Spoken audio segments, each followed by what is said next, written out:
Salam solusi.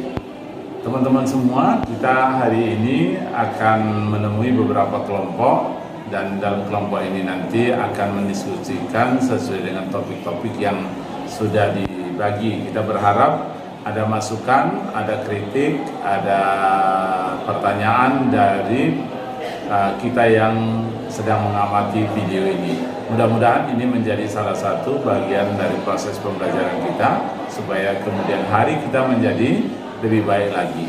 Demikian saya kira untuk kita nikmati bersama diskusi ini. Salam solusi. Assalamualaikum warahmatullahi wabarakatuh. Innal hamdalillah nahmaduhu wa nasta'inuhu wa nastaghfiruhu wa na'udzu billahi min syururi anfusina wa min sayyiati a'malina. May yahdihillahu fala mudhillalah wa may yudlilhu fala hadiyalah. Nashhadu an la ilaha illallah wa nashhadu anna Muhammadan abduhu wa rasuluh alladzi la nabiyya ba'dah amma ba'du. Kami dari kelompok 13, saya Mailisa Putri Tambunan dengan NIM 0302211020. Saya Putri Maidani Harahap dengan NIM 0302210028. Kami akan menyampaikan dan menjelaskan hasil diskusi kami yang bertemakan konsep dasar penelitian ilmiah. Sebelum menyampaikan hasil diskusi kami, saya ingin menjelaskan apa itu pengertian dari penelitian dan metode ilmiah. Pengertian penelitian menurut Suharjono dan lainnya yang dikutip dari buku metodologi penelitian pendekatan kuantitatif yang dikutip pada tahun 2021, penelitian adalah upaya pencarian informasi untuk memecahkan suatu masalah dengan metode ilmiah. Metode ilmiah sendiri merupakan suatu proses yang sangat beraturan yang memerlukan sejumlah langkah untuk berurutan. Berdasarkan dengan apa yang telah kamu sampaikan tadi, menurut kamu apa itu pengertian penelitian ilmiah dan apa tujuan dari penelitian ilmiah tersebut? Penelitian ilmiah menurut saya adalah suatu proses untuk mengumpulkan, menganalisis, dan menafsirkan data untuk menjawab pertanyaan atau menguji hipotesis tentang fenomena alam dan atau sosial. Tujuan utama dari penelitian ilmiah adalah untuk memperoleh pengetahuan yang lebih baik tentang dunia kita atau fenomena yang terjadi di dalamnya. Juga bertujuan untuk menemukan jawaban atas pertanyaan-pertanyaan yang belum terjawab sebelumnya dan meningkatkan pemahaman kita tentang fenomena yang sudah kita ketahui. Dan juga bertujuan untuk mengembangkan pengetahuan baru, menguji, dan memperbaiki teori-teori yang sudah ada, serta mengembangkan teknologi baru yang dapat meningkatkan kehidupan manusia.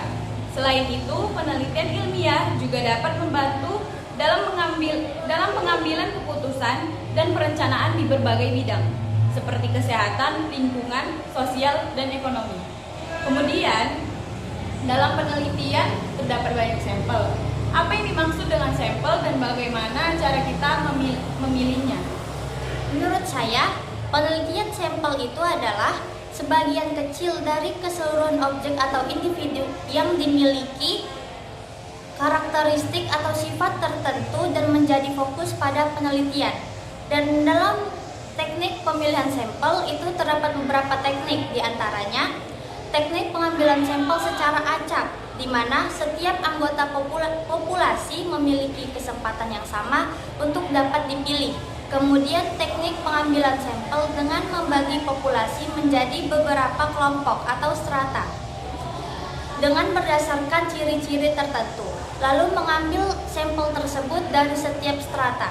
Kemudian teknik pengambilan sampel dengan membagi populasi menjadi beberapa kelompok, lalu memilih beberapa kelompok tersebut dengan secara acak untuk dijadikan sebagai sampel. Dan yang terakhir itu teknik pengambilan sampel yang dilakukan secara mudah serta praktis. Misalnya dengan mengambil sampel dari orang-orang yang ada di sekitar kita. Kemudian, menurut kamu, apa sih yang menjadi pembeda antara penelitian ilmiah dengan penelitian-penelitian lainnya? Menurut saya, Hal-hal yang membedakan antara penelitian ilmiah dengan penelitian lainnya dapat dilihat dari tujuan, metode, kredibilitas, serta publikasi, yang mana hal-hal tersebut merupakan ciri khas dari penelitian ilmiah. Lalu, bagaimana cara menyusun kerangka teori dalam penelitian ilmiah? Dalam menyusun kerangka teori, kita dapat melakukan sebagai awal kita dapat melakukan mengidentifikasi topik pada penelitian yang ingin kita lakukan. Kemudian melakukan review literatur, kemudian mengidentifikasikan konsep dan variabel, kemudian melakukan sintesis teori, selanjutnya membangun kerangka teori dan melakukan uji coba serta melakukan revisi terhadap kerangka teori. Kemudian di dalam penelitian terdapat istilah hipotesis. Apa sih arti hipotesis dalam penelitian ilmiah? Hipotesis dalam penelitian ilmiah adalah pernyataan atau dugaan sementara yang didasarkan pada informasi atau data yang ada dan digunakan untuk menguji kebenaran dari suatu fenomena atau hubungan antara variabel dalam penelitian. Hipotesis dianggap sebagai asumsi awal atau premis yang kemudian diuji melalui pengumpulan data dan analisis statistik untuk mendukung atau menolaknya. Hipotesis biasanya dirumuskan sebelum penelitian dimulai dan harus jelas, spesifik, terukur, membantu untuk mengembangkan teori baru atau memperkuat teori yang sudah ada. Nah, jadi menurut kamu bagaimana cara menganalisis data yang diperoleh dalam penelitian ilmiah? Kita dalam menganalisis data yang diperoleh, kita dapat melakukan cara menggunakan metode statistik deskriptif. Selanjutnya menggunakan analisis regresi, dan kemudian kita dapat melakukan analisis korelasi, kemudian analisis multivariat, kemudian uji hipotesis, analisis komparatif, serta yang terakhir dengan menggunakan visualisasi data. Dan menurut kamu, bagaimana cara kita dalam memilih metode-metode yang tepat? Terdapat beberapa langkah yang akan membantu kita dalam memilih metode penelitian yang tepat. Di antaranya, kita harus menentukan tujuan dari penelitian yang hendak dilakukan dengan jelas. Kemudian, kita harus meninjau sumber-sumber daya yang tersedia atau yang dimiliki, seperti uang, waktu, juga keahlian yang dimiliki. Selanjutnya, kita harus mempelajari berbagai metode penelitian, dan kita harus mempertimbangkan konteks penelitian yang hendak kita buat, dan jika kita masih tidak yakin metode penelitian mana yang paling tepat untuk penelitian kita, maka kita dapat berkonsultasi dengan ahli di bidang yang kita miliki atau dengan dosen pembimbing. Jadi, bagaimana cara mengevaluasi hasil penelitian ilmiah menurut kamu?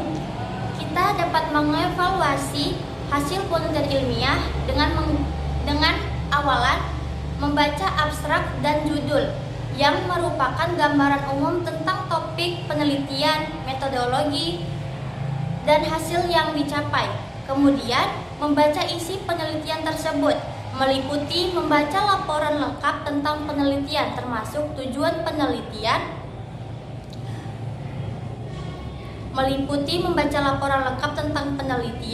kemudian metodologi, analisis data, dan hasil yang dicapai. Kemudian melihat publikasi penelitian yang dapat memberikan informasi tambahan tentang kualitas penelitian.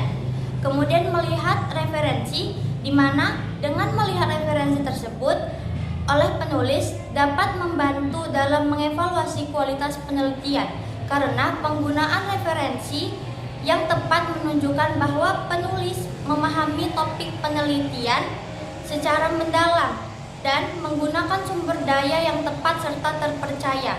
Kemudian dengan memeriksa kredibilitas penelitian secara kredibel yang dapat memberikan kualitas penelitian yang lebih baik, serta memeriksa kredibilitas peneliti melalui publikasi sebelumnya, pengalaman penelitian sebelumnya, dan tingkat pendidikan serta pengalaman akademik. Kemudian dengan melakukan pemeriksaan data, penelitian, serta yang terakhir dengan melihat hasil daripada penelitian dengan secara keseluruhan. Kemudian, apa saja tahapan-tahapan yang dapat kita lakukan dalam penelitian ilmiah? Tahapan yang dapat kita lakukan dalam penelitian ilmiah umumnya meliputi identifikasi masalah atau pertanyaan penelitian, kemudian penentuan tujuan dan hipotesis, rancangan penelitian, pengumpulan data, analisis data, interpretasi hasil, dan tahap terakhir adalah penulisan laporan, di mana dalam penulisan laporan ini harus ditulis secara jelas juga sistematis. Jadi, menurut kamu apa saja prinsip-prinsip etika dalam melakukan penelitian ilmiah? Prinsip-prinsip yang dilakukan dalam penelitian ilmiah terdapat beberapa prinsip. Yang pertama, peneliti harus memiliki prinsip kejujuran, serta prinsip kerahasiaan, juga prinsip perlindungan, serta prinsip partisipasi sukarela, kemudian prinsip keadilan, dan prinsip netralitas, prinsip keterbukaan, dan prinsip pengakuan, serta prinsip tanggung jawab sosial. Mungkin sekian video hasil diskusi dari kami, lebih dan kurangnya kami mohon maaf. Wabillahi taufik wal hidayah. Assalamualaikum warahmatullahi wabarakatuh.